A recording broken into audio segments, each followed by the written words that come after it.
Warning: the contents of this review may contain images that some people may find disturbing. Viewer discretion is advised. Who would have thought that a game that originally started as a PC-98 RPG Maker game would get so much traction? Well, Corpse Party is the name of that game and it's had a few revisions since then, and last Halloween I'd covered the Nintendo 3DS release of Corpse Party Blood Covered Repeated Fear, which was an updated version of the PSP and iOS release, which themselves were an updated version of Corpse Party Blood Covered on PC, which itself was an expanded remake of the PC-98 original. Today for this Halloween I'm going to cover the game's sequel, Corpse Party Book of Shadows, and perhaps bump up the sequels in my backlog to cover them outside of Halloween. Corpse Party Book of Shadows acts as a direct sequel to Corpse Party Blood Covered Repeated Fear, and is separated into 8 chapters with its ending opening the doors for its sequel Corpse Party Blood Drive. The game takes more of a visual novel approach with point-and-click elements, with the characters exploring Heavenly Host Elementary in a first-person view against the third-person RPG-esque approach that previous entries had. Book of Shadows is very story-heavy, and the game assumes you've completed the previous game as well as explored all of its endings, so I'd suggest playing through Blood Covered Repeated Fear first before approaching this game. That sentence also doubled as a spoiler warning, as I'll be going through spoiler-related details of Blood Covered Repeated Fear from this point onwards. The game doesn't hold back on gore and horror elements, and also contains its own share of endings where characters end up in horrifying and gruesome situations at the expense of the malicious presence surrounding Heavenly Host Elementary's school. But is the new approach to the game any good?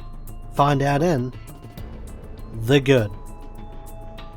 I really enjoyed the game's story. Book of Shadows has an interesting approach where chapters are not only from the perspective of a different character, but a continuation from the numerous bad endings you could get in the last game, such as one where Satoshi and Naomi have to relive the events of the first game again, with Satoshi completely aware, and Naomi only having vague hints of deja vu.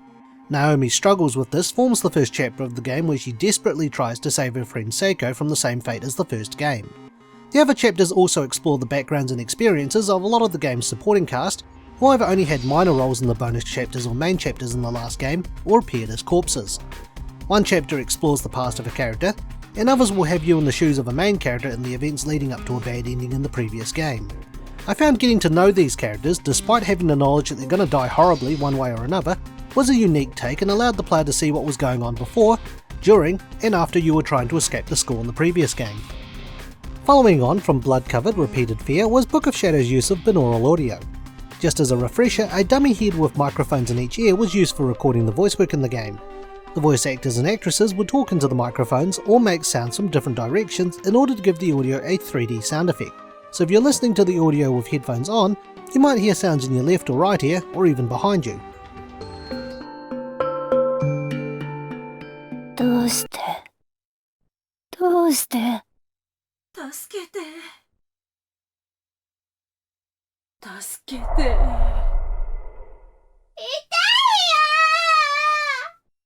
ー！もうやめて。どうして？どうして？ This makes the game very unsettling in the middle of the night, and expect to hear a lot of screaming and crying much like in the last game.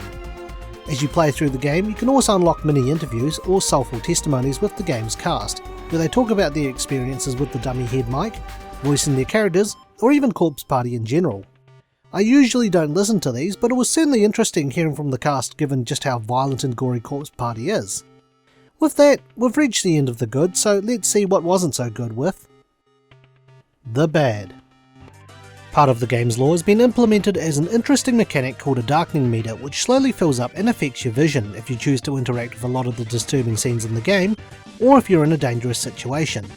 Sometimes having it filled to a certain point is needed to proceed, and other times you can avoid filling it too much in exchange for missing out on the school tags of the various dead students in the school, or additional lore. The Darkening Meter acts as the health in the game, and if filled completely can lead you to a bad end or just a game over. Playing through the game, while I was able to reach reasonably high levels of darkening, I found that I was generally safe for most of the game, which does detract a little from the dangers the school presents. The only other gripe I have here is more of a minor one, and common sense does need to be applied here, but with the exception of the PC-98 games, Corpse Party is a series where the games need to be played in order so you can understand what's going on. Even the next game in the series, Sweet Sachiko's Hysteric Birthday Bash, which acts as a mid-core to Corpse Party and Book of Shadows, will make more sense if you play Book of Shadows first, as it will familiarise you with some of the characters in it, and introduce new ones which you'll see in Blood Drive. Book of Shadows assumes that you know what the bad endings in Corpse Party are, and that you have unlocked everything for it to make complete sense. And Book of Shadows does reward you for it by allowing you to access Chapter 8 without the need to get all endings. As Blood-Covered Repeated Fear was not on PC, I think the PC port of Book of Shadows just unlocked it anyway, unless it looked at my save data for Blood-Covered. Nonetheless, the game does set high expectations on what you already know about the series and builds from there. A summary of the series so far would have been nice and may have helped newer players who ended up somehow playing this game first instead of the last one.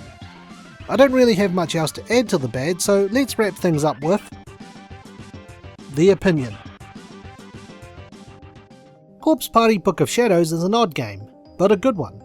It certainly acts as a sequel to Corpse Party Blood-Covered Repeated Fear, and the final chapter leads on to Corpse Party Blood Drive, but the game puts you through having to deal with the horrors of what happened in some of the wrong endings, what happened to certain characters you find already dead in the first game and briefly touched upon in story or bonus chapters, but to me it feels like having to go through the bad stuff to get the reward, which is a continuation of the story, and without spoiling much, this is Corpse Party we're talking about here, so you might have an idea on where things will end up.